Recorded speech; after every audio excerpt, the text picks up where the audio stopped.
What is going on, everybody? Welcome into the Dinger Dudes podcast. I am here with Jackson, Chase, and Andrew, and the oh god, all right. Let's get this in because I am tired and I'm sorry.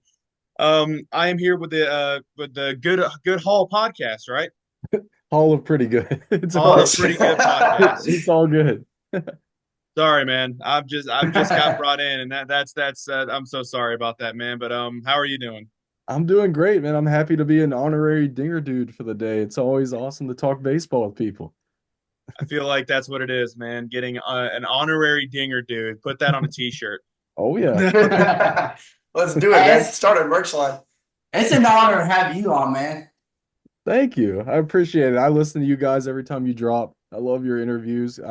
Like I said, I just love talking baseball with people. So anytime, happy to be on. Yeah, man. I checked out your Instagram pages, and I heard that you were doing like a breakdown on I think the latest one was Trevor Plouffe's career. Yes. So I thought that was really cool, man. I'm a huge fan of what he's doing on John Boy Media. Like I feel like he's just a great personality to break down. Never knew that he played with the Phillies. I feel like that was just a part of time when I just wasn't watching baseball. Or yeah. And just the stuff that he's done throughout his career was like pretty cool.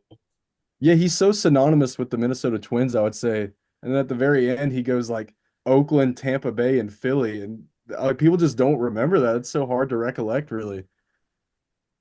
Yeah, you can learn a lot about like the lesser known things in baseball if you scroll through the Hall of Good Instagram page. It's a good time. If you got any free time on your hands, you definitely need to go check that out. Because yeah, I've been blown away a couple times, like Steven just said, just going through some of those videos. You just don't know these things. These are things that just kind of Yeah. fly under the radar, and it's really interesting to know that. So very good content over there. Yeah, Yeah, I appreciate it. share a lot of knowledge that's not like common baseball knowledge. It's like knowledge of baseball that you wouldn't know about unless you took like a deep dive into the game or like into players' careers. So yeah, that definitely like very good content for sure. Yeah, I Absolutely. mean, you see all these modern sports media, it's just LeBron's son or Shohei Ohtani or the Dallas Cowboys. Right. But what Pretty about people much. like us, who appreciate the game and not just the superstars, but everyone who steps onto the diamond because they're all valuable. And so that's what we try and do is just spread the word. Well, it's interesting because a lot of people don't, tend to comprehend most of the time that baseball is the hardest sport to go pro Yeah. in because of all the hurdles and levels that you have to develop through. So, I mean, in my opinion, any guy that can step on a Major League Baseball field, even if it's for just one at bat, has accomplished something great, and they deserve any recognition that they can get. So it's really exciting to see, people like yourself kind of step into that realm that big media pages, like you said, like ESPN, Sports Center, Fox, they don't tend to step into because all the attention are on, bigger known players. But everyone has accomplished something if you step into a big league field. Without a Yeah, Well, doubt.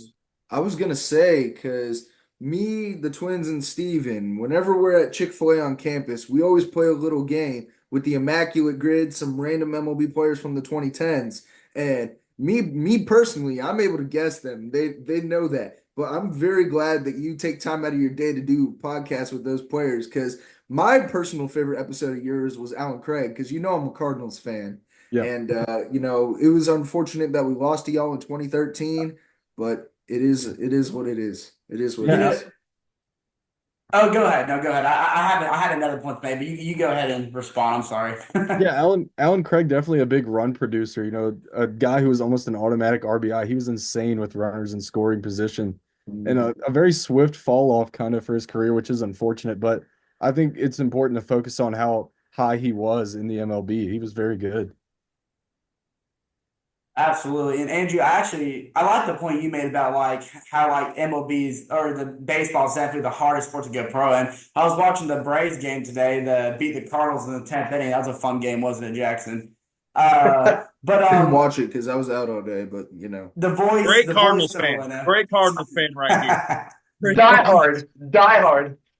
Hey, but the voice of the Braves, Brandon Gaudin was actually talking about it. He was kind of reviewing this the last week's draft, and he was talking about that every year you will have like a known star or like underprivileged star that's not going to get his recognition known because he wasn't drafted, and then he'll go out and play in these summer leagues, these overseas leagues, to try to make a name for himself. And he talks about, especially with the newer format of the MLB draft, that's really unfortunate and kind of sad to think about, that you're going to have a Jesse Chavez that doesn't go drafted, that nobody will ever know about, just because, it's just it's hard. It's a business, It's hard to get in. There's so many, and well, even like listening to the Eric Alsberg interview that Jackson and Steven did a couple weeks ago, where he kind of touched on, if you don't have high draft value throughout your whole minor league career, you're going to be underprivileged. You're going to be overlooked. So it's just, it's very intriguing to, look even into the minor league system and kind of see some players that you will see have really good seasons, but because they don't have high draft value, you might never know that name in the majors. I think that's an excellent point. I mean, you'll see a guy, let's just a top 10 pick maybe, who's a left-handed pitcher. Think of how many chances he'll get, or like how many minor league deals he'll receive.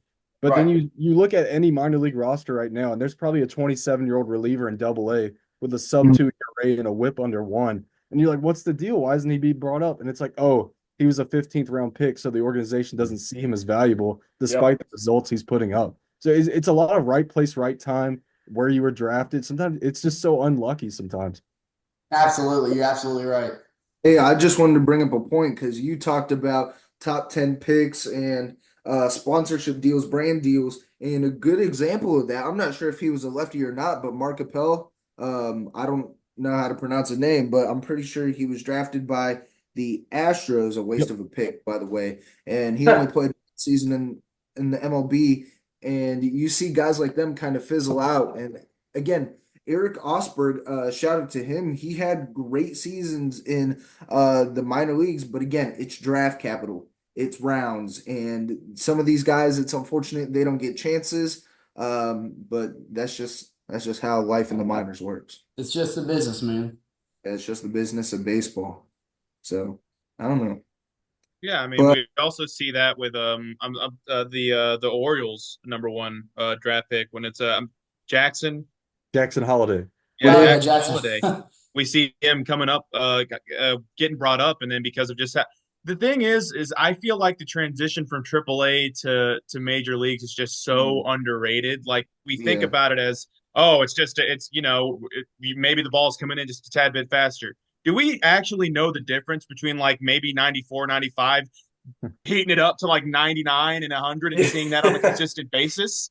I mean, it's not easy. They struggle going up and facing against these major league pitchers, and we see it happen every time. I mean, it's rare we see those guys that just come up and make it look natural, like Ronald Acuna and Austin Riley in his first couple of weeks when he was with the Braves. But we saw him struggle and had to get back to a point to where he was good enough to I'll say on the major league roster. Like you said, I completely agree with you that baseball is just the toughest sport because you're going through all these rounds and rounds of minor league ball.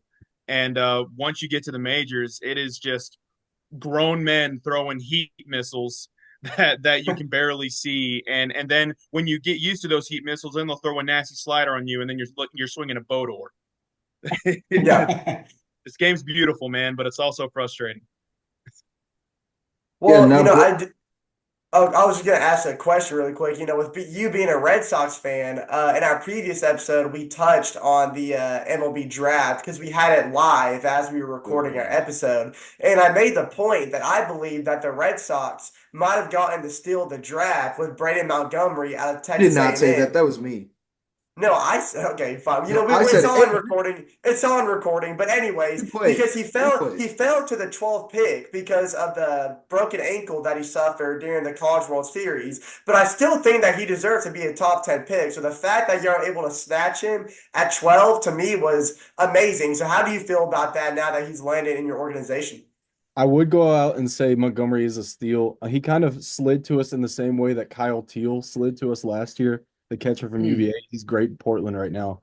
Right. I do think he's a steal, a switch hitter, which is something Cora highly values. He is Alex Cora, the Red Sox manager. He's a stickler for the platoon issues. And something interesting right now, the Red Sox don't have a single switch hitter on the MLB roster right now. Not a single one. And so I do think that instantly makes him even more valuable, the fact that he can hit both lefty and righty. And so I do think he's a steal, and I think he'll produce at the MLB level. Absolutely. Hey, I I mean, yeah. did. Oh, go ahead, I, Jackson. I was I was gonna say I did want to ask in the past couple episodes. Again, we talked about MLB trade rumors at the All-Star break, and we've asked guys who are Braves fans. We had a Yankees fan on a few weeks ago, and I wanted to ask, what do you think the Red Sox need to do before this trade deadline's over? We have to buy, but you need to buy smart. Our top three prospects, Roman Anthony, Marcelo Meyer, Kyle Teal, you can't touch them right now. I would not mess with the group of the top three. But there are some buy low candidates that you could go out there and get. Maybe like a David Robertson, solid reliever out of the bullpen. Yeah. I mean, you could swing a little high. I mean, a reunion with Nathan Eovaldi, Nasty Nate is enticing.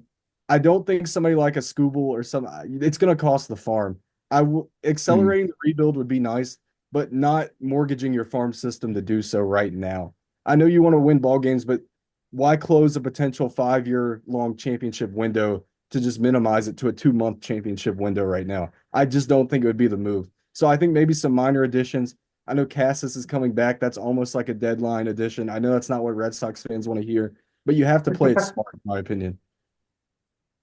That's a very interesting point that you made because, as we creep into the trade deadline, there's a lot of, players that are on the IL, that's been on the IL as far back as early June, that will be coming back, around the trade deadline that could have the same impact as that team going out and making a big buyout trade. You got your obvious ones like the Dodgers, who had Mookie Betts and Clayton Kershaw coming back, and they had the most injured players in the MLB. And Betts was the front runner for the NL MVP. He was like batting a 304. I think he had 10 home runs and over 40 RBIs. And then, of course, the Dodgers are one of those teams that are, even though Kershaw's going to be coming back, they're still going to be in the market for a big name starting player or a big name pitcher to put in their starting rotation because of how insufferable, their injuries have been in their rotation. So you could see a guy like Garrett Crochet or Tariq Skubal, make the landing in LA.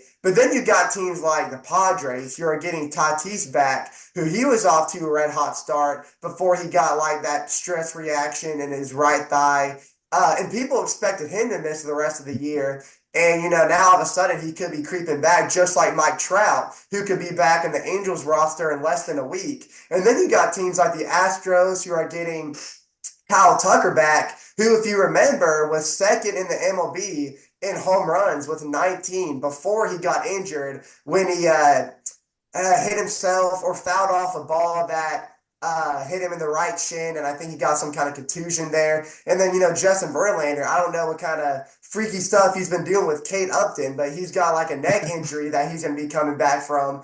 And, these are exciting times in baseball because these are players that we've missed, so I'm excited. And then the Braves could be getting Michael Harris back anytime soon, even though we're in the market for a big out or a big The player like Jazz Chase, Chisholm to sit in our outfield. Chase, you go first. I want to bring up a well, different point.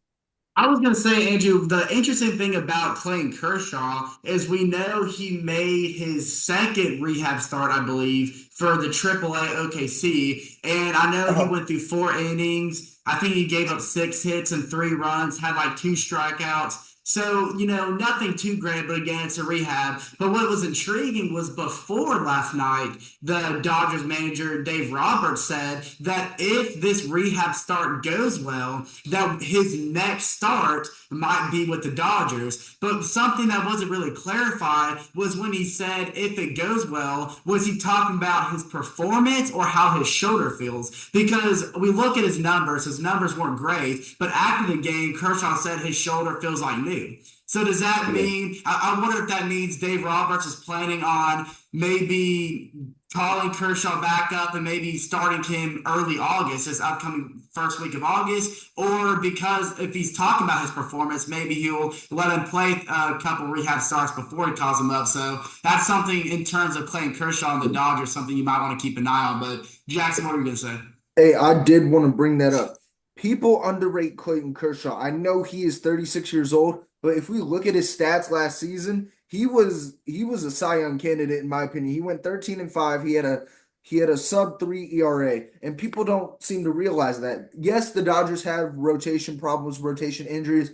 We've seen with Tony Gonsolin, Dustin May just got injured. Walker Bueller's been injured, Tyler but he's Glass had a now. down season. Yeah, he's had a down season. Being coming back, Clayton Kershaw is what the Dodgers need. Wait, Steven, you said Yamamoto. He's a glass now. That is Oh, not what what? even close to what I said. So Oh, I didn't hear you. I said Tyler I did. Glass now. Didn't he just get on the 15 DL? Is it like, or am I crazy? Because I've been trying, like, I basically have been keeping up with other players as I sit there and I kind of scroll through, but fantasy is kind of the only way that I've been keeping up with some players here. No, you're right, And I've Yeah. known Steven. that, No. like, for some reason, it has been pitcher injury Yeah. season all year. It's just all of these top pitchers are just like Spencer Strider. We're talking Tyler Glass now. We're Shane talking Bieber.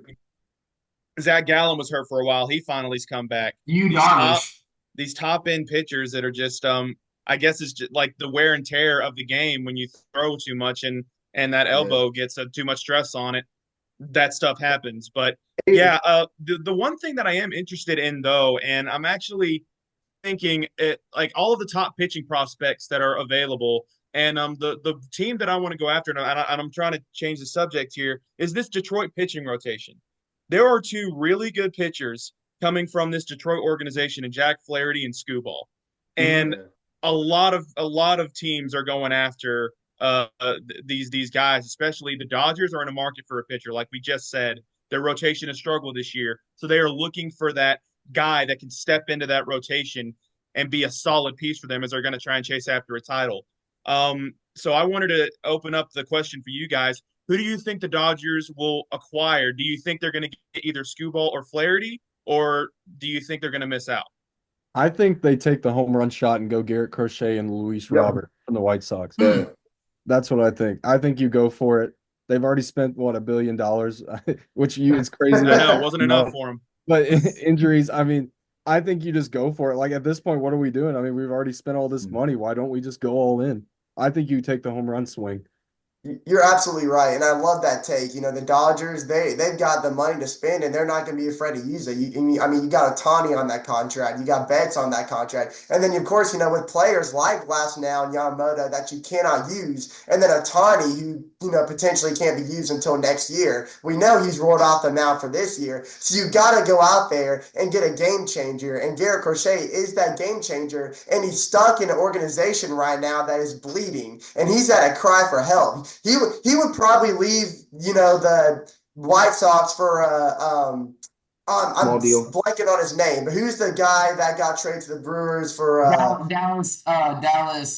starts with a K. Yeah, Dallas yeah, Keuchel? Yeah, yeah, former Brave. he'd For probably a bag transfer of to L- chips, man. A bag of No, Doritos. Less than a he would bag of easily Doritos. transfer to LA for just a Yep. dollar. But the Dodgers, they've been outscored 90-53 in their last 10 games. So that is, picture perfect example of a rotation that is suffering, that has no support or the offense has no support behind it. So Garrett Crochet, mix him in with a Clayton Kershaw that's going to be getting healthy as the season progresses. The Dodgers could be ready by the time the postseason rolls around, but you got to get a guy that can really establish that Look, rotation. Hey, they're going to be ready no matter what team they have. That's just what the Dodgers are. I mean, the thing that I said this at the beginning of the season, it's that it's not about who the best team is throughout the season. It's about who the best team is in like September rolling into October. It's a team that's hot.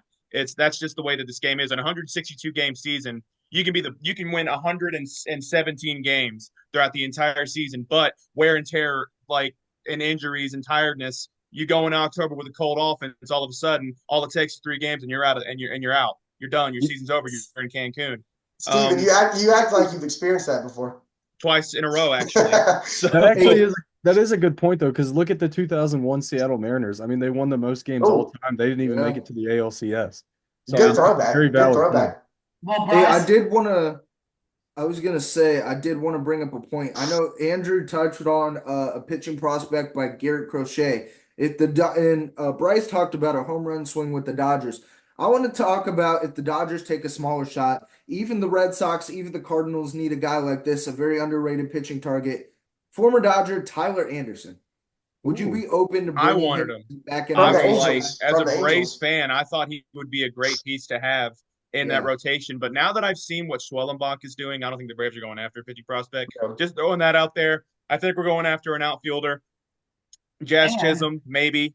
And Uh, we'll still trying with Elder, who's pitching right now, pitching actually. tonight, But God, who knows? but he did He's have a so good outing against. inconsistent. Who knows anymore what He he's going is to be? very inconsistent. But the thing is, he had a really good outing last Monday against the Diamondbacks. Just had that rough sixth inning. But if he can somehow magically get his consistency back, then not only do we have Schwellenbach, who's playing like a madman right now, but we could get the old Bryce back and bring up your favorite name that you keep bringing Ian up, Anderson, Steven, Ian Anderson. Who knows? Maybe he can come back and maybe just be Mr. half as good October. as rookie Ian Anderson needs to be. His first postseason, how he looked. So, You know, you're right. Maybe the Braves don't necessarily need that fifth rotation spot like we needed. And yeah, that Jazz Chisholm name is circling more and more in the Braves man, organization. the more and more I think about it, this is where I think Tyler Anderson is probably going to end up, and I think it's going to make Jackson a tad bit happier because I feel like that's the piece that they're going to add. I feel like this Cardinal team needs another person in that rotation because Kyle Gibson has been, up and down. Sonny Gray's been really good this year. I'm going to give him his due. Even though he's Michaelis in has been. Michaelis isn't great. It's like I said, so Cardinals need that rotation piece that's going to be reliable. And the one thing, even though Tyler Anderson not up there in velo, he's not exactly a guy that can put people away, but he's been consistent. He'll go out there and give you 5 innings and get your team and keep your team in a ball game. And that's what a team like the Cardinals want to rely on, and that's the type of pitcher that they want. So I feel like Tyler Anderson and the Cardinals will be a good fit. You mentioned some kind of buy low candidates, and Tyler Anderson is definitely one. And Steven, you also mentioned Jack Flaherty. That's another great option. But we also said if Garrett Crochet costs too much, let's say if you don't have prospect capital, look no further than his own team at Eric Fetty, a guy who went overseas, rebuilt his career, come back super solid. I don't think he's going to cost what a Crochet is going to cost. Certainly not what a Scooble's going to cost. And he's a solid number 3 starter right now. You plug him in any rotation, number 3 starter, easy. Mm. Another rotation that we have to think about because I think that they're going to be sellers at the deadline. We have to talk about the Rays, the Tampa Bay Rays, and like their rotation. We just had Taj Bradley have a great outing today. Yeah. Do you think that Taj Bradley goes to another team at the deadline? He's controllable for a long time, so that would give me pause. But I could certainly see it's the Rays. So I mean, if they get somebody they think they can do a reclamation project on, he's gone. So I Joggers could would easily buy up that contract. Yeah. They'd eat that entire thing. They don't care. So would the Mets. The Mets did it too. Well, look at Zach Little too. They've been trying. That name's been circling around since the trade deadline open. They're trying to get rid of him desperately. So I think he's a name that's definitely going to be elsewhere by July 30th. So I don't know. Who knows? It's Can I going to be bring an up interesting another one. angle? What would you say, Steven? I said it's going to be an interesting deadline because I feel like we're going to see a lot more pitchers moved in this deadline than I think we've had in the previous ones. I just feel like there's going to be, especially let's not forget, bullpen across the league hasn't been great. So teams are looking to add to their bullpens. The Braves have been consistent. I'm not sure if we're going to add another piece of the bullpen. I feel like we're set with what we have. But teams like the Phillies, good God. I mean, they're switching in and out of closers right now. Alvarado just blew a save for them last night. So they're Yep. probably going to be in the market for another bullpen piece. Hey, It's I wanted very to talk interesting. about another I bullpen. don't know who they would go after. I'm trying to think of teams that like what's the Detroit bullpen looking like? Go ahead, Jackson. That's a question. I have another bullpen piece I wanted to say. Also, a Los Angeles Angel by the name of Carlos Estevez. I would want him on my team. I know he's 31 years old. He's not having the greatest season. He has a sub-4 ERA with a 1-3 record, but he is still a reliable guy. He reminds me of a former Angel reliever by the name of Houston Street. Well, you're go right, ahead. Jackson. I think the Angels are a big seller that I don't think a lot of people are talking about because you look at their farm system and it is second to last in the league. So, obviously they're a full rebuild right now. They have a chance to get rid of, like you just said, Jackson, go out and sell these players who are still making name themselves, maybe get some middle of the park prospects that teams are willing to give up for these names and maybe kind of help build their farm system back up. So I think that's definitely a name, Jackson, that could be gone by July or end of Well, July. You remember what the Nationals did years ago with the Juan Soto trade Yep, and with the how Juan much Soto trade. Amazing. that hoisted up their farm system. And look at them now. Look how good and young their starting rotation is, and how and the what's the prospect that they just caught up not too long ago? I'm James blanking Wood. on his name. Woods. Yeah, him right there. And they got so many good pieces that the Nationals could be a threatening team in the NL East in about, I'd say, the next 4 or 5 years. And Yeah. it's exciting times Maybe for less them. than that. I Yeah, wouldn't even argue say maybe less than that. I mean, look how It's they're like contending right now. I mean, they're sitting fourth, but I mean, if you look at the wild card picture, it's not like astronomical, like they're out, out of it by a long shot. So it's an speaking exciting future in Washington. speaking of the Nationals, that's another bullpen guy that probably is going to be moved, and he's been with the Nationals for a while, and that's Finnegan. Yeah. Mhm. Finnegan's a good piece for the Nationals, and he's been for years. He's reliable. He's a guy that can come in and shut things down in like a late inning situation that I feel like teams are going to be after um, come deadline. And I'm trying to think of what a good fit for him would be. Like I said, Phillies have had their bullpen problems. Um, The Giants bullpen has really struggled this year. yeah. Yeah.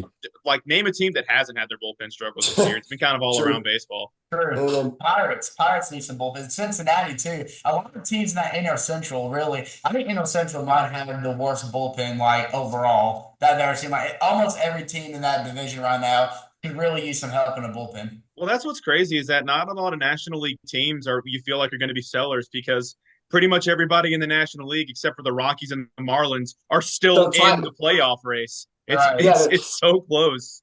I mean, even Um, Arizona and Pittsburgh have just recently jumped over 500 for the first time since early in the season. So they're even climbing the way up the wild card picture, and they can make a name for themselves later, closer to September and October. Yeah, there certainly is a lot of parity in the National League wildcard race. I do like Finnegan from the Nationals. They recently traded Hunter Harvey, a longtime bullpen piece, to Mhm. Kansas City. I believe they got a top five prospect from them for that. So excellent deal. And reminiscing on the Juan Soto trade, this makes me point to the Toronto Blue Jays, and I say sell off Vlad Jr. and Bo Bichette right now. yeah. Rebuild the farm. They have the probably the lowest ranking farm system in the MLB. I think now's the time to pull the plug. I think Vlad has another year of control after this season, so you get good value. I think this is the time to go. Let's rebuild that farm and reset. Because I mean, they're sitting towards the cellar right now. They're not going to win a World Series this year. Let's be No. real. So I think this is the time to move on. Okay, And Bryce. they've been I'm sorry. I just wanted to say something, Bryce. I'm glad you brought the name Bo Bichette. Now we Braves. we all know that well, we all know that he just went on the IL last night, and this is Mhm. his third time this season that he's had a calf injury. Now you look at this very weird season for Bo Bichette. We've never seen this version of Bo Bichette before. He's batting like what a 220, 225. His OPS is really low. This is by far the worst season of his career. And he's starting to show signs of maybe being injury prone because, shoot, it was just not even a week or 2 weeks before last night that he was pulled in a game against the Giants because he was having a Yeah. problem with his calf. And then the Blue Jays manager decided to pull him from the game, said the calf injury scared him for a little bit, didn't want to push him too hard. And he was right because last night he busted out down the first base line, and when he got to first base, held his calf. He's pulled from the game. Now he's on the IL, and he's what, 25, 26 years old? So Yeah. my question is, Yeah. does this season, due to injuries and due to very underperforming season, does this change some teams' views on Bo Bichette? So I do think this is No. to create an issue of the Blue Jays thinking he's a certain value and other teams thinking he's a lower value because of how he's performed this season. The Blue Jays want to value him based on his history, and other teams want to value him based on his current outlook. But I do have three words: change of scenery. You're wearing a Braves jersey. Let's look at Chris Sale right now. Injury prone, change of scenery. I hope he doesn't get injured, and I'm jinxing him right now. But look at what he did with the change of scenery. Sometimes it's a mental thing. I know injuries aren't all mental, but guys get into funks, they get into slumps. They need to move on to a new city. I think he's a prime candidate for that. And I think he's going to return to 2021, 2022, Bo, with the change of scenery. I We've hope you're seen it. right. Yeah, we've seen this happen in the past, and like you said, we like Chase is wearing the Braves jersey, and I'm a Braves fan. There's no way we win that 2021 World Series without the guys that had that change of scenery and had Yeah. that second half like they did with Jorge Soler and Eddie Rosario. I mean, that change of scenery just like propelled that season for them, and they were key parts in for us winning that ring. I mean, Yeah. you see Eddie Rosario. I think Chase was about to say the same thing. Sorry, Chase, but you see Eddie Rosario, how he was DFA'd by the Nationals, comes Yep. to Atlanta, and he's been producing at the plate ever since he's been here. Just hit a game-tying home run on the Cardinals earlier today in Game 1 of the doubleheader that led to a win. But I do want to backtrack just a little bit back to the Blue Jays because I did hear something interesting from the Blue Jays general manager, Ross Atkins. He said something that was very concerning to me, and if I was a Blue Jays fan, it'd be very concerning to me, is because he acknowledged how much financial outpour that they put into the Blue Jays roster for the past 4 years. And, and remember, Bo Bichette last year was like the AL or like the Canadian version of Stephen Kwan. He was just consistent at the plate, always getting on base, had that high average, always above 280. But then Atkins mentioned that his main focus right now is what the Blue Jays have dealt right now with the 2024 season, and that he plans to continue to pour in to players like Vlad Guerrero Jr. and Bo Bichette until it doesn't make sense to do so anymore. But like you said, I don't think it makes sense to do so anymore right now because they've been at a complete standstill for the last 4 years since they've put on a Blue Jays uniform. And I think you made an excellent point. They need to go ahead and ship him off right now and develop that gosh awful farm system so they can have some kind of, pot of gold at the end of the rainbow. Because right now it's empty. They need something to fulfill it. And it's just not working right now. I think a change of scenery is exactly what Bo Bichette needs. Can I bring up another player? I'm glad you mentioned the Blue Jays. I want to bring up another trade deadline player who's been around the factory. Chris Bassett and Tanner Scott are two other guys that I would like on the St. Louis Cardinals.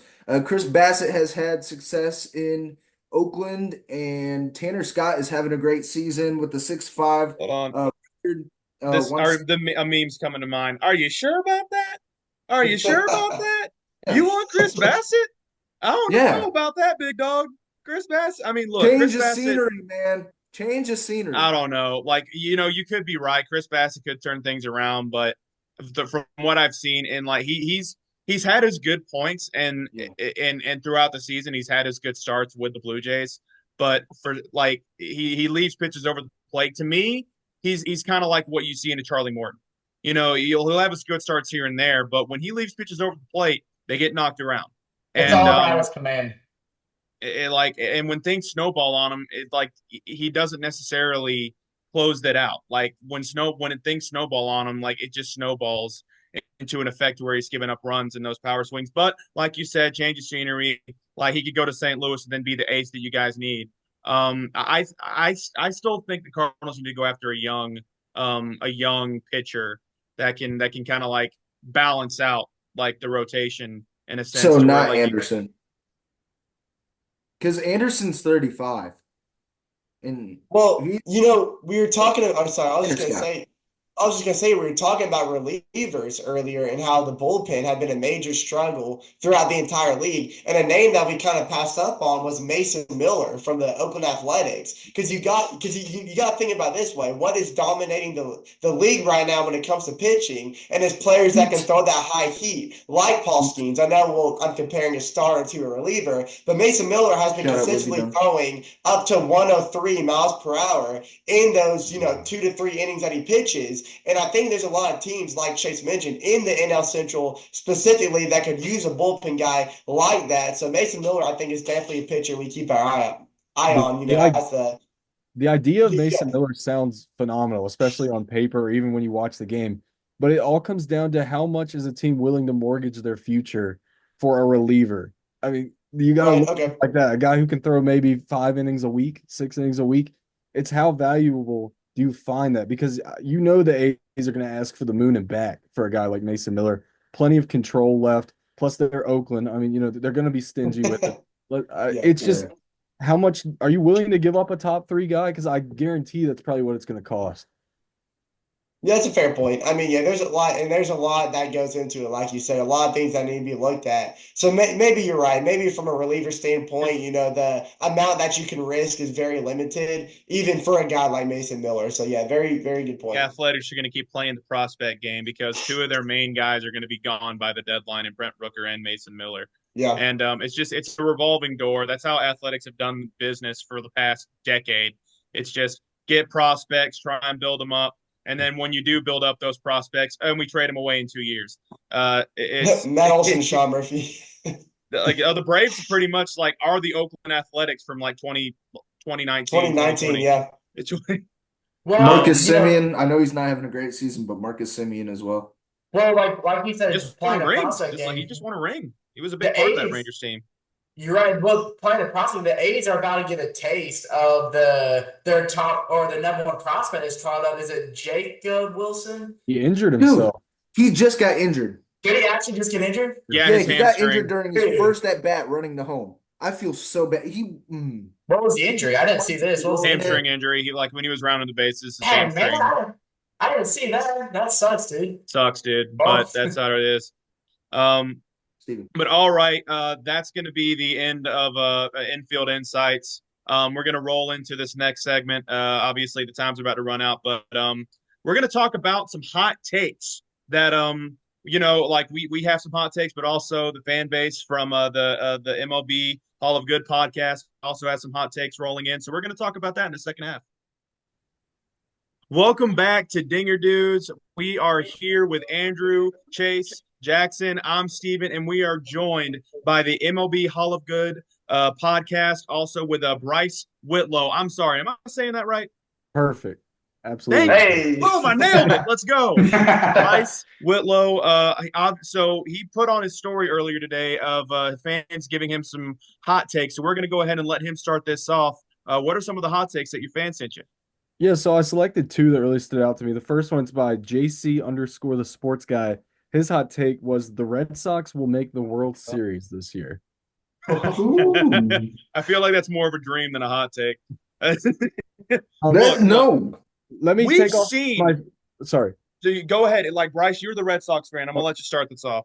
Let me take off my fan hat and put on my non-biased sports journalism hat, if you will. No, they're not making the World Series. I've got to be honest. I turn on the TV and I see Dom Smith at first base. Sometimes I see Emmanuel Valdez at second, Romy Gonzalez at short, with Devers at third, with Reese McGuire behind the plate. Guys, I'm sorry. It's a wild card team. Yeah, maybe. It's not a World Series team. 2 years from now, it could be, but right now, short answer, no. I can imagine that maybe the source of that hot take is arguably the Red Sox might have been the streakiest team in the month of July. There was a point there where they went on a massive winning streak, brought themselves closer and closer in that AL wildcard race. So, I mean, maybe that's where the source of that take comes from. They can be streaky. I think you're right. Maybe they can sneak into a wild card. World Series might be a little bit of a stretch, but, Yeah. a lot of people said that about the 2019 Nationals. Don't know if this will be the same story, but let's give them just a bit of credit here. They're 10 games above 500. I mean, the first base situation that you're talking about, Tristan Casas is possibly coming back within a few weeks, so that'll solve that problem. Yep. We've seen teams make turnarounds like this in the past, to where you didn't think they were going to be deep playoff running teams or just teams that are going to be contenders in the playoffs. Nobody thought the Orioles were going to be playoff contenders last year, but all of a sudden they were the top team in the American League. And let's look at the freaking Royals. I mean, the Royals, don't get me wrong, they're out of the playoffs right now, but they're only a game behind the Red Sox. So Yep. I think they're going to be a playoff contender by the time that the season ends. So we've seen that happen before. In fact, we saw a Red Sox team in 2021 that a lot of people were by the midway of the season giving up on them. I mean, I remember talking to Red Sox fans in the middle of that season going, yeah, our rotation sucks, our bullpens keep blowing games, and in 2021 they turned it around and made it all the way to the ALCS. Yeah. And they were just a few performances from making the World Series. So am I saying it's out of the question? No. But do I think they're going to be able to contend with teams like the Astros and the Yankees by the time the playoffs run around? It's tough. It's going to be tough. Hey, Bryce. Okay, Jackson. I wanted to bring up my personal take on the Red Sox. I feel like their ceiling is ALDS. But again, you look at this team and it's not like the 2021. You said 2021, Steven? 2021 Red 2021 Sox. team, 2018, 2013 team. Don't get me wrong, they're a really talented roster, but I just don't see it happening. The And your bullpen, Bryce. Oh, go ahead. sorry, You go first. the bullpen's not there. I mean, who do you use in high leverage? You have Kenley, who's a ninth inning guy. Chris Martin, Coldplay himself, he's hurt. We got Weiser coming out of the pen, Justin Slayton coming out of the pen. They're not reliable guys. I don't know who you go to in the seventh inning, bases loaded, one out, high leverage jam. I don't know who you go to. Bernardino's kind of a lefty specialist right now. It's just not there. And then the rotation's shaky. I mean, you have Houck, he's reliable. Bayo's been terrible. He's pitching tonight. No spoilers, by the way. I'm recording the game. Mm. And then like we don't know who to rely on in the back end of that rotation. We tried Cooper Criswell. He doesn't have it. There's just not enough pieces there to make a competent playoff team. I do like the ALDS as a ceiling. I think Yeah. that's a good assessment. Yeah, And we actually. Yeah, I'm sorry about that loss last night, Bryce. Freddie Freeman. That's been making Freddie its ways Freeman. too, man.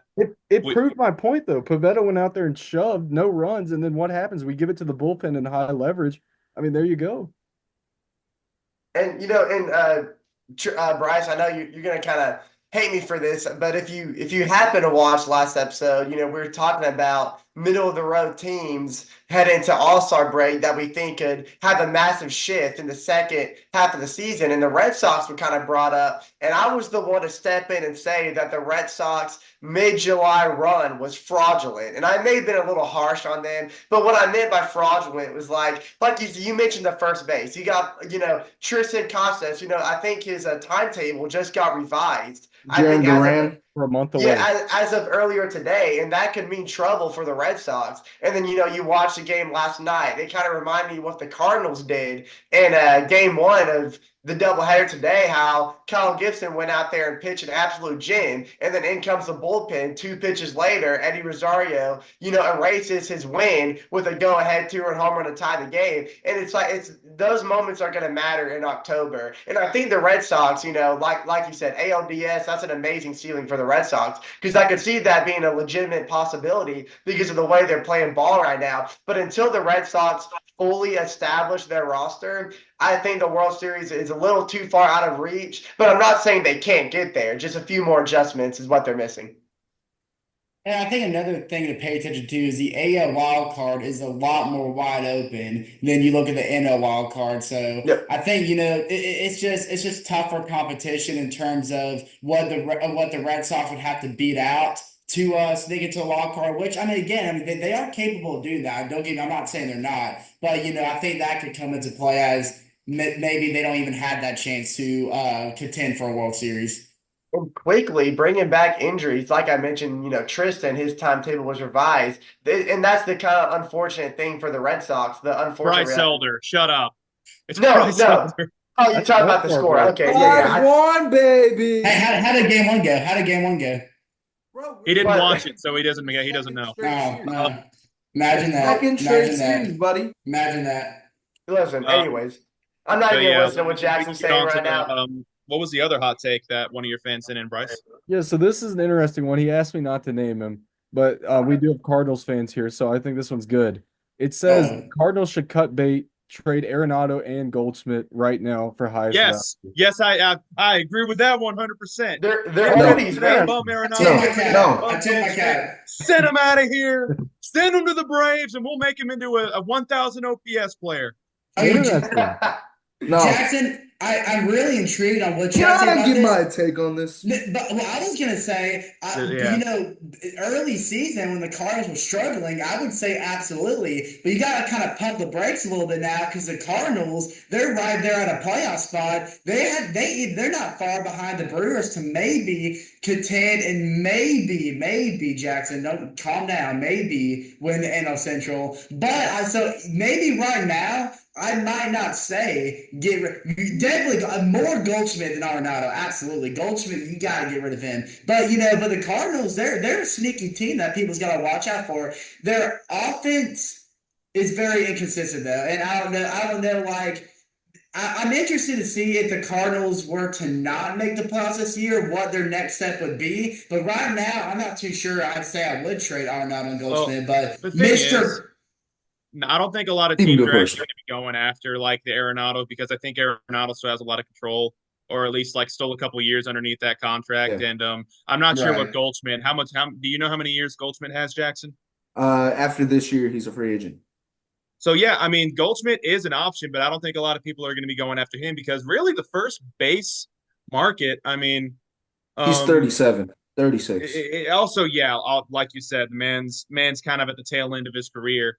So I don't know. Like you said, I don't think the Cardinals are going to be trading away Goldschmidt or Arenado. No. I don't think that's going to happen. I feel like they're going to stick with what they have. They have an offense that, like you said, they're inconsistent, but when they're on, they are on. Like That's true. William Contreras, when he went, what you're seeing, Wilson Contreras, not William, that's his brother. Wilson Contreras, like you said, yes, he's had an up and down year, but on those hot streaks, he's the guy that can carry your offense, man. And Nolan Gorman's had a fantastic season. He Let's actually just just hit a homer a couple innings ago. So that's what I mean. He's a great player. He's a guy that's just like and Mason Wynn's a great leadoff hitter for the Cardinals. yeah, That they young have guy. a very sneaky good offensive lineup, but it's just a matter of um how consistent you can be. And right now we just haven't seen that from them. And I don't think their Cardinals are going to be sellers anyway. I don't think they're going to be trading away their pieces. It doesn't make any sense when you're in that wild card spot to give away like listen, Nolan Arenado, maybe the bat hasn't been hot this year, but the man's still a Gold Glove third baseman. He's making defensive plays. We saw some in the game earlier today. The man's still the best defensive third baseman, probably in the game. Of all He's just time. that good. So That's Yeah, of crazy. all time, I'd agree with that. It's just the matter of I think they're going to be buyers. I really do. I think they're going to try and make some additions to that rotation and try and make a run at least getting into the playoffs this year. well, here's the problem. You got to guy, a former NL MVP in Paul Goldschmidt. You got a multi-time Gold Glover, Nolan Arenado, who is a hitting machine in Colorado. But here's the issue: you name all those big name players and all those productive players that the Cardinals do have, and the potential's there, but the results are not reflecting that. They're currently sitting 21st in the MLB on average runs per game. Nolan Arenado, though the Cardinals have been playing better baseball and are sitting 3 games over 500, very close to the NL wild card right now. Nolan Arenado is one of those players that you're going to have to see more production from him at the plate if you want to see a Cardinals make any, threat towards October. And I think for that reason alone, the Cardinals should consider shipping off players like Goldschmidt and Arenado to kind of build more towards the potential they have in the future. Because even with Tommy Edman, who's going to be making his That's what I return was gonna soon, say. yeah, even with Tommy Edman, who's making his return soon, he's not going to be impactful enough to boost those runs that the Cardinals are lacking right now because they can get streaky. Like you said, the Cardinals have a very streaky roster, but it's going to matter consistency is going to matter when it comes to October. So, in my personal opinion, the Cardinals. I think as an organization, because of how old they are, because they're one of the oldest teams in the MLB, you want to look more towards the future because the future is creeping closer and closer as the season progresses. You know, So it's not a hot take. I think it's a reasonable take. okay, you're right. So the future is creeping closer, but you gotta look back. When the Cardinals got Arnold, they got Goldschmidt. That era that they were trying to build is coming to an end, and it's really gone to a waste. So coming into this season, the Cardinals, and I mean, the last season was a disaster for St. Louis, but they Yep. weren't coming into this season trying to throw us all away. They went out and got Sonny Gray. They tried to build that rotation. They tried to shift their bullpen a little bit to try to make them contenders, and everybody got scared at the start of the season.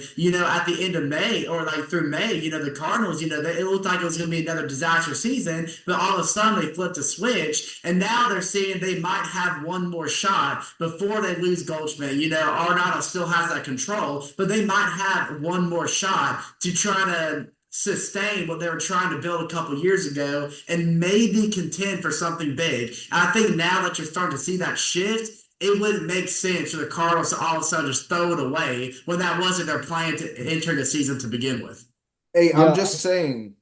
Wait, I want to see what Bryce had to say real quick, if you don't mind, Jackson. I was just curious.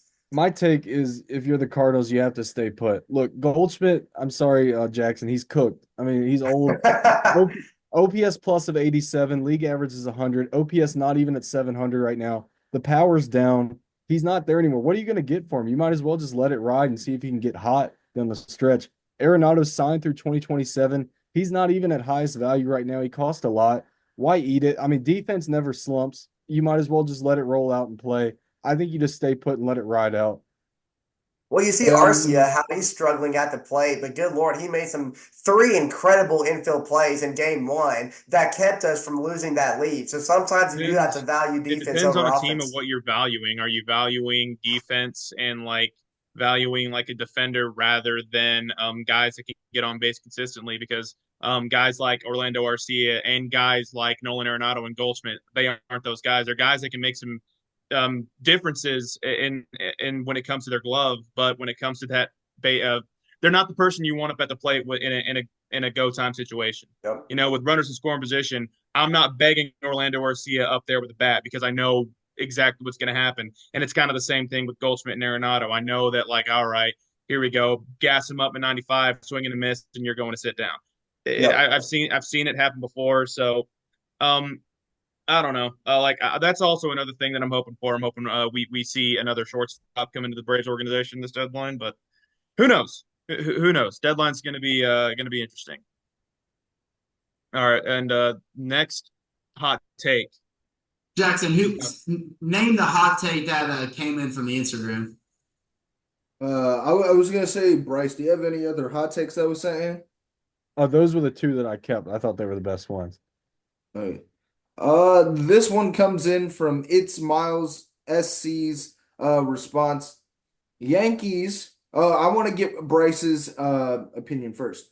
Yep. Yankees are winning number 28 and having a monster second half with Judge winning MVP. Is that a hot take? One. Yeah, There's because a half that's I like. I'll say the Judge is going to win the MVP, but yeah, I don't think that's a hot take because they've been the one of the best teams in the first half. They just had a fall off towards the second half of the first half of the season. And when is a big Let's fall off Like though? in June and July, they just kind of they went cold. But let's hear it from a Red Sox fan perspective. I'm actually intrigued yeah. about this. yeah, If Judge stays the course, he's MVP automatic. I don't think there's Yep. any wasting time arguing. Look at the Yankees lineup that they run on a daily basis, though. Who scares you? Like for a casual fan, who knows who these people are? You have Judge and you have Soto. Who else? Verdugo is slumping. I mean, hey, don't sleep on that the first base. Ben no, Rice. Yeah, Ben Ben Rice, Rice. nice man. He God, might he have, terrorized Atlanta. when he's in Massachusetts, he might be cooking, but I mean, I don't know. I just no, I nobody scares me in that. Ben Rice might mess around and make Rizzo DFA'd. I mean, he's hot, I'll admit. But I Bobby just Dahlbeck. that lineup does not scare me at all. I'm sorry.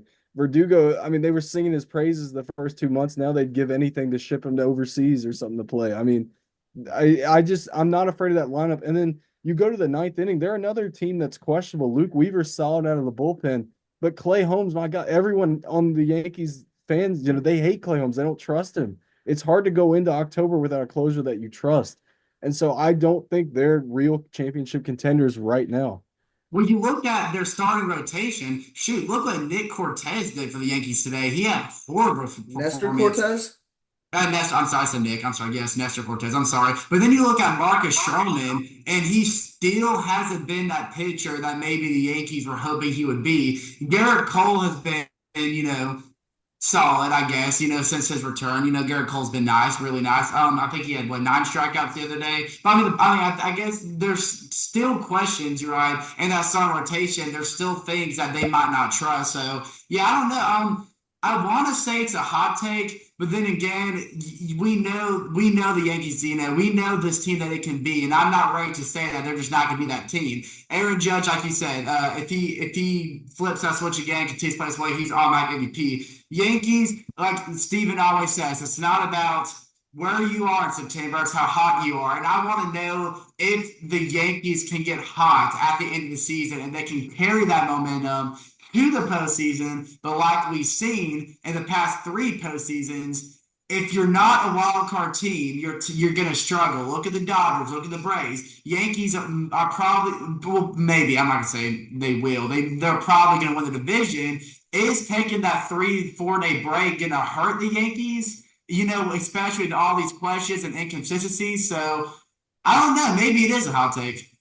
Hey, I say it's a hot take, and the only reason I say it's a hot take is due to the boomerang or the bounce back of the Astros. Mariners are playing well, Guardians, and The Orioles, I mean, you can't, they're not Orioles even are. going to surmount the Orioles in the division, I don't think. No. Yeah, you're right. They I got think the the frat Yankees, if boys. anything, they're going to be a wild card team. Well, and here's the thing, and Bryce hit the nail on the hammer on the nail. It's The nail depth. on You the saw head, what I say. hammer on the You mean Hammer on nail. the nail on the nail, head? but I mean, I guess it's all I'm, right. Nail on the I head. try to use Hammer on the nail. I try to use an old head saying, Tokyo and I Tony. butchered it. I was hoping y'all wouldn't notice. Okay, but anyways, going back to what Bryce said. Look at the treatment the Red Sox gave the Yankees when they matched up a couple weeks ago before the All-Star break. And depth is a big, serious issue for the Yankees. You can look at the top of the order, like you said, you got, Aaron Judge, you got Juan Soto, who combined for over 130 RBIs. But then, you go down the lineup and it kind of creeps a little bit. You got players like Giancarlo Stanton, who's creeping on 20 home runs and but only sitting at 45 RBIs, and he's got a very high strikeout rate, very close to 100 combined strikeouts. And then you got, like you said, Alex Verdugo, which being owning him in fantasy baseball, I've seen the massive decline that he's been on this year. And then you got a guy like Trent Grisham, who was on paper a good acquirement from the Padres, but he's batting a 185, and those results show, especially when Juan Soto and Aaron Judge aren't at the plate, the runs don't come in. And, when you're in such a tight race in the American League wild card, other teams are going to have the upper hand because they have more threatening players down the roster, something that the Yankees don't have. And, yeah, I mean, Aaron Judge, honestly, the MVP, but I definitely don't think the Yankees are getting 28 this year. And Yeah, I I mean, just even look at Ben Rice right now. I mean, yeah, he hurt the Red Sox, but he's 2 for his last 19. I mean, their Yeah. line is Yeah. just cold. Yeah. Yeah, I mean, it's always that whole thing where you ride the hot hand when he's getting brought up, and then you get a few weeks in the league, guys get film on you, and they find ways to get you out, and that's what's kind of happening with him right now. It happens to every young guy that gets into the league. Yeah. Hey, I just wanted to make a quick shout out. It's not related to this Yankees topic, but we were speaking on Brent Rooker earlier. He just hit a 3-run bomb. So 22 homers, 74 RBIs, and a 294 average. He's having a Listen, great Derby. season. My biggest fear is that the Phillies are going to snatch him up.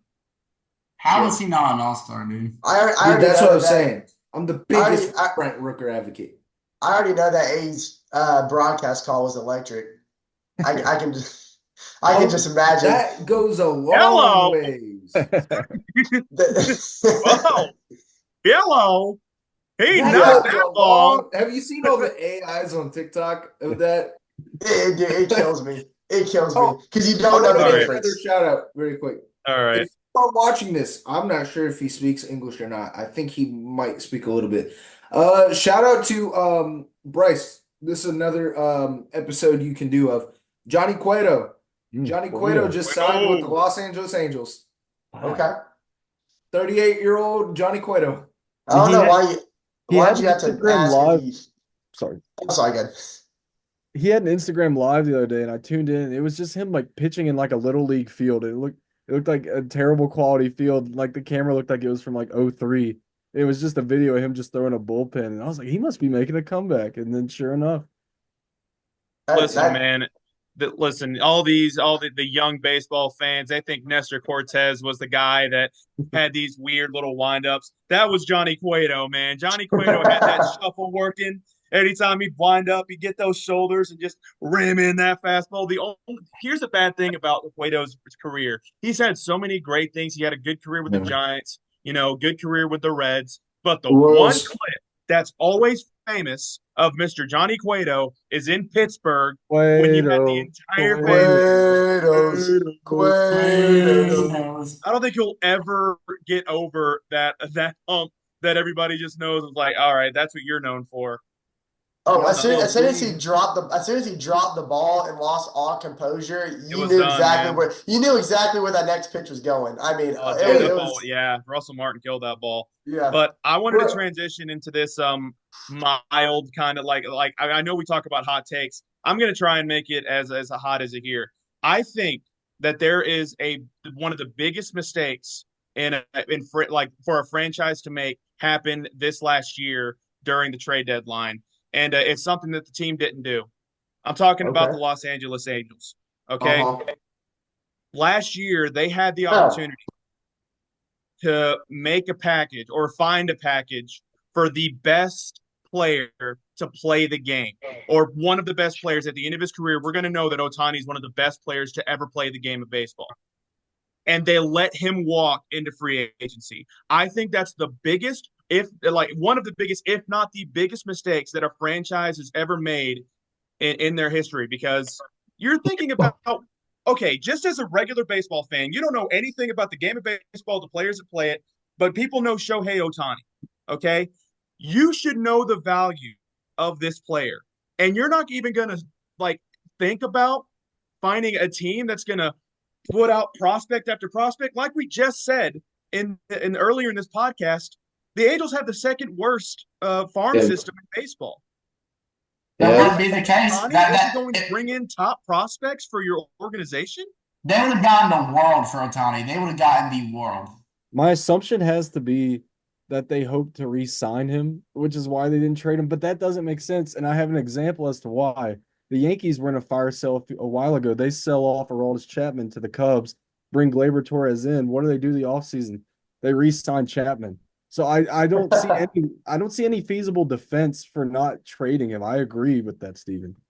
And It's just you got Steven. go It's yeah, your like I'm sorry. The reason that I just feel like this is just kind of it's been kind of swept under the rug as something that like people are just like, ah, well, what are you gonna do? It's not like they were gonna bring in, number one. It's Shohei Ohtani. You're telling me Yeah. that like you're not gonna get anybody from like the top 50 class in a farm system?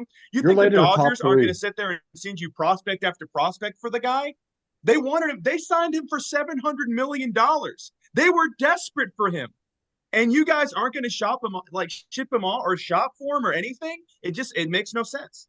When you're oh, I was just gonna say you gotta look at from the perspective of where the Angels are currently sitting in the organization, and that's why it makes no sense to me. It would have been completely different if they were like, somehow a contender even without a Tawny, and they felt comfortable trying to re-sign him in the offseason, and if they lost him, then oh well, so be it. We'll still out here to play. But no, the Angels were a team on the struggle bus. They've been on struggle bus for a very long time. Only had one playoff appearance throughout the past decade, and they needed to build that farm system. And like you said, Steven, there was no better golden opportunity to get young prospects that you could produce and work on and develop to get you to a higher place. Like imagine where they would be right now with their farm system and what the future could have looked like for them if they would have just gotten that sacred package for Ohtani, but they didn't make that jump. And it's not like they were risking anything because everyone knew that then signing Ohtani in the offseason was going to be a stretch to begin with. So if you let him walk, you couldn't use him on the mound anymore at that time anyways. So Like just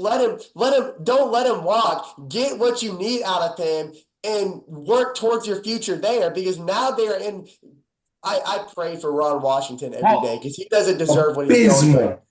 But think that's the about reason they're there. That's the reason they're in that yeah, position right now. And then look at Mike. Think about what's going to happen to Mike Trout now. Who knows what they're going to get by the time he leaves Los Angeles? But it's not going to be at the same value of what they could have gone from Ohtani. not And even it close. makes Well, absolutely no sense. think about Ohtani as a person. He spent a couple of years in the MLB, in the Angels and the Angels organization, and he grew that fan base. The whole world knew his name. So think about him as a person. He knows that if he's not getting traded, which again he should have, but he knows that if he's able to walk in free agency, he's gonna have like option after option in front of him. And these options are gonna be he knew someone like the Dodgers were gonna open the bank to pay him where he could go to a place like the Dodgers and contend. Did you really think that Ohtani was gonna re-sign the Angels where he knew he wasn't gonna be able to contend? He's getting close to how old is he? 29 or 30? He's in his 30s.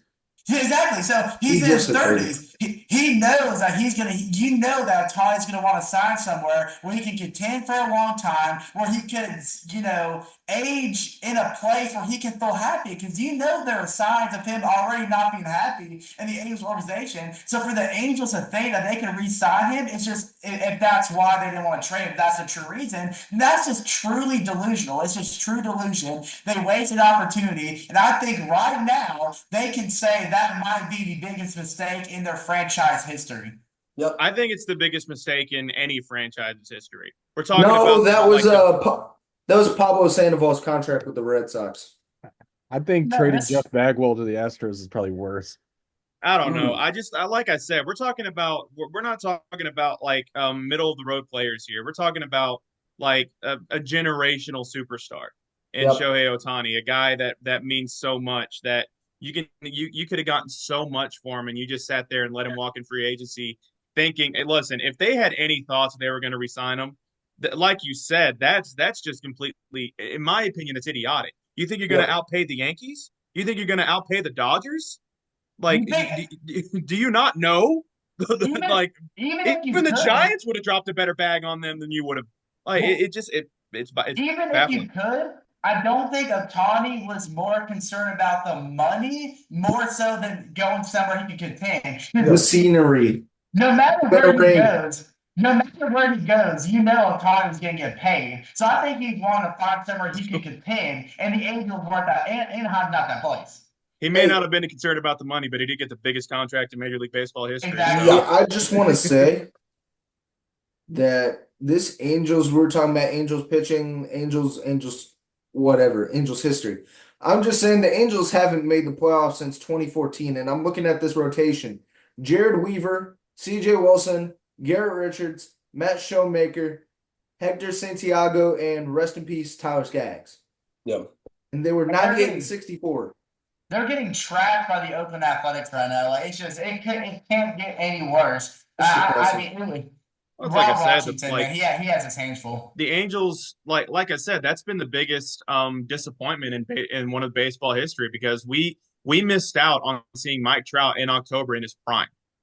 In his prime of his career, Mike Trout never got to play in October, and that's to tell on the Angels front office for never surrounding him with other guys that could sit there and get him into October, because it's like you said, the rotation, even though it's what it was always a game with the Angels, because you'd sit there, you'd have the good rotation, but the offense stunk. Okay, well, let's bring in some pieces for the offense, and Anthony Rendon, he sucks now. Had a great season with the Nationals, and then he comes in with the Angels. That might be worse than Sandoval. And he comes in with the Angels, and all of a sudden he says that baseball's just a job. It doesn't matter. Doesn't care. Just a job. It's just a job. Doesn't matter. I care about my family. I don't give a crap about this game. It's like Jokic. It's like Jokic with basketball. Basketball is job.